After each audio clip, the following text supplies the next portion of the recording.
Buenas tardes. Bueno, aquí voy a iniciar el tema de cinemática y dinámica relativista. Lo primero que quiero ver aquí es la necesidad que hubo de reformular las leyes de la mecánica, dada la inconsistencia de las leyes de Newton con los postulados de la relatividad especial y las transformaciones de Lorentz. Como vimos anteriormente, la segunda ley de Newton expresada de esta manera, como masa por aceleración, no es invariante bajo las transformaciones de coordenadas de Lorentz que se derivan de los postulados de la relatividad especial. Por otro lado, uno de los postulados de Einstein de la relatividad especial es que las leyes de la física tienen que ser las mismas en cualquier sistema de referencia inercial. Y aunque las leyes del electromagnetismo son las mismas en cualquier sistema de referencia utilizando las transformaciones de Lorentz, pues las leyes de la mecánica resultaron no ser invariantes, no ser las mismas bajo la transformación de coordenadas de Lorentz al pasar de un sistema de referencia a otro. Bueno, otras fallas e inconsistencias de la mecánica clásica de Newton son que, de acuerdo con la segunda ley de Newton, cualquier cuerpo de masa m puede adquirir una velocidad mayor que la velocidad de la luz en el espacio vacío. Podemos poner, por ejemplo, un cuerpo que está inicialmente en reposo de masa m, al cual se le aplica una fuerza constante durante un tiempo t. Como sabemos, la velocidad que adquiere el cuerpo al tiempo t será, si inicialmente estaba en reposo, es la aceleración por el tiempo bajo el cual está sujeto a la fuerza y sufre esta aceleración, que es la fuerza aplicada entre la masa del cuerpo. Entonces, esta expresión, si tomamos el límite cuando el tiempo tiende a infinito, cuando el tiempo es muy grande, es el límite de esta expresión. Y bueno, como vemos, esto tiende a infinito. Esta velocidad entonces se puede hacer muy grande, se puede hacer mayor, mucho mayor que la velocidad de la luz en el espacio vacío, lo cual es una inconsistencia con el postulado de la relatividad especial, ¿va? O más bien, perdón, que, que es inconsistente con las transformaciones de Lorentz, como vemos aquí. De acuerdo con las transformaciones de coordenada de Lorentz, expresadas por estas ecuaciones, ¿va? Si un cuerpo, un sistema de referencia puede adquirir una velocidad igual a la velocidad de la luz, la gamma que aparece en estas ecuaciones de transformación se hace infinita. ¿Por qué? Porque gamma es 1 entre la raíz cuadrada de 1 menos b cuadrada en c cuadrada. Si b es igual a c, esto es igual a 1, 1 menos 1 es 0, 1 entre 0, pues tiene infinito a, es muy grande, infinito, y por lo tanto, aun para cuando las coordenadas y los tiempos en un sistema de referencia S pueden ser finitos, va a dar lugar, si el sistema S', por ejemplo, se mueve a una velocidad igual a la velocidad de la luz, daría coordenadas y tiempos infinitos en el sistema de referencia S'. Igual, si la velocidad rebasa, la velocidad del sistema de referencia rebasa la velocidad de la luz en el espacio vacío, esta cantidad es negativa, ¿va? Porque b cuadrada en c cuadrada sería mayor que 1, 1 menos algo mayor que 1 darían algo negativo, entonces la gamma sería un número imaginario, y igual las coordenadas y los tiempos en el sistema S' serían imaginarios. La mecánica relativista se construyó a partir de la aceptación de que la descripción del movimiento de una partícula respecto a un sistema de referencia inercial se puede hacer mediante la aplicación de la segunda ley de Newton, pero en su forma fuerza igual a el cambio en la cantidad de movimiento de la partícula respecto al tiempo. Ahora, lo que hubo necesidad fue de redefinir la cantidad de movimiento. En vez de poner la cantidad de movimiento en su forma clásica, que es la masa de la partícula por su velocidad, lo que hicieron fue redefinir la cantidad de movimiento para que la tercera ley de Newton se pudiera aplicar durante el momento de una colisión entre dos partículas en el espacio que coinciden sus posiciones, ¿va?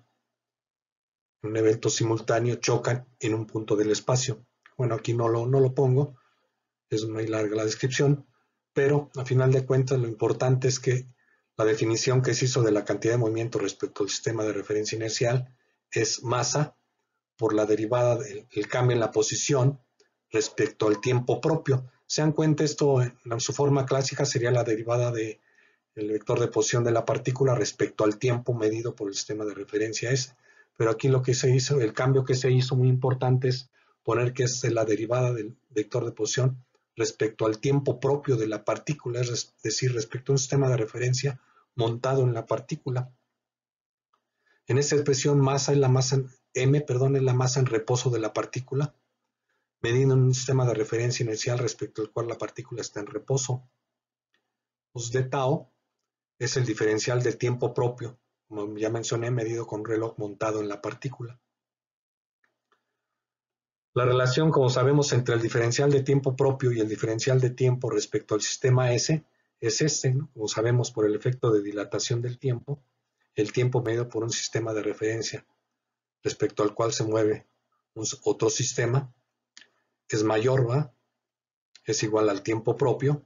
entre la raíz de 1 menos b cuadrado entre c cuadrado. En este caso b sería la velocidad de la partícula, porque ahí estamos montando el sistema de referencia para medir el tiempo propio respecto al tiempo propio de la partícula.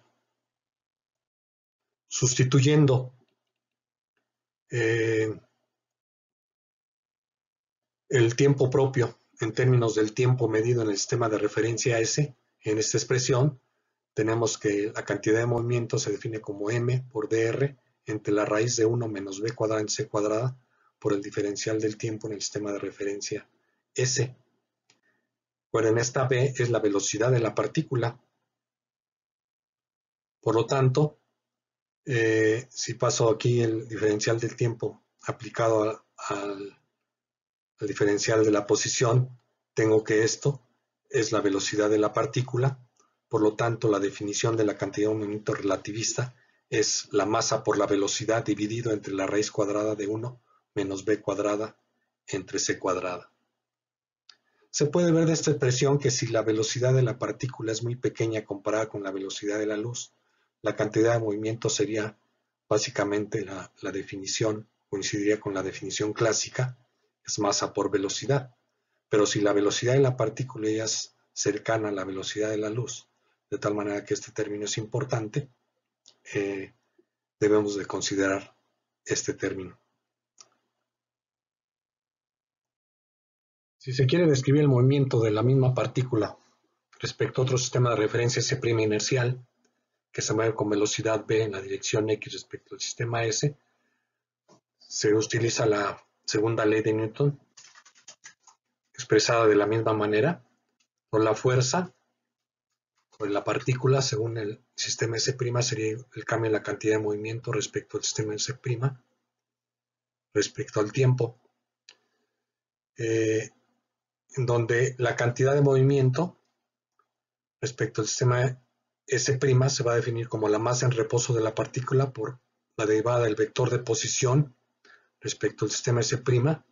respecto al tiempo propio. Nuevamente esta es la clave, entonces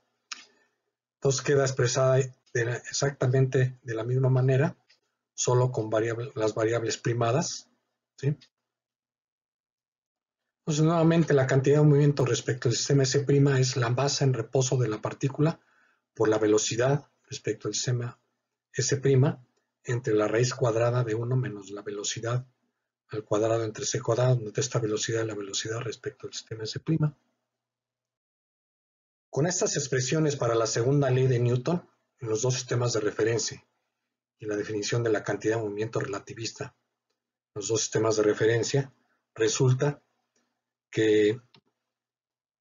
las leyes, la descripción es la misma en cualquier sistema de referencia, es decir, las fuerzas van a ser las mismas en los dos sistemas de referencia inerciales y el cambio en la cantidad de movimiento va a ser la misma, aun cuando las cantidades de movimiento, las velocidades sean diferentes y los tiempos sean diferentes. Cabe señalar que estas cantidades, la masa en reposo de la partícula y la velocidad de la luz en el espacio vacío, como sabemos, son invariantes bajo transformaciones de Lorentz. Son constantes durante todo el movimiento de la partícula. Por lo tanto, entonces, con la expresión de la segunda ley de Newton de esta manera y esta cantidad de movimiento, se cumple el principio de relatividad para la mecánica relativista, es decir, que las leyes de la mecánica relativista son las mismas en cualquier sistema de referencia inercial.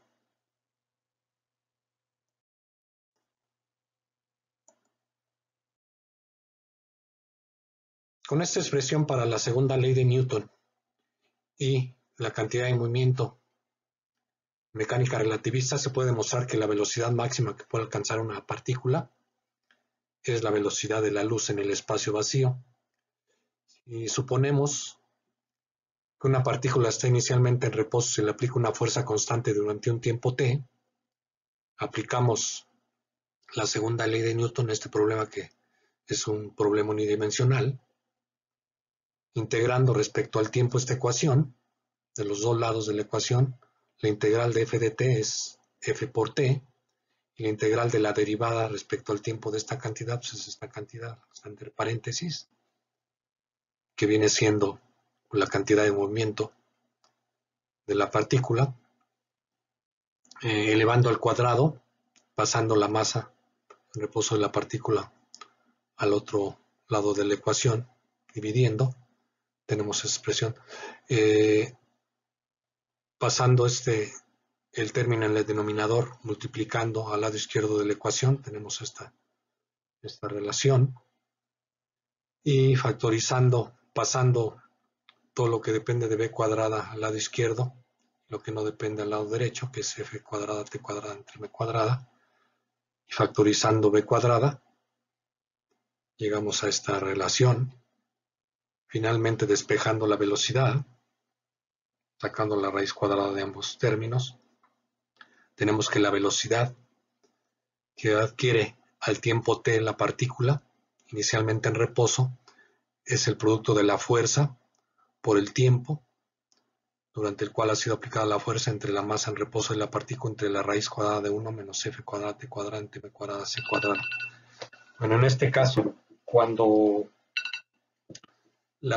el tiempo tiende a infinito, si tomamos el límite, es el límite de esta expresión.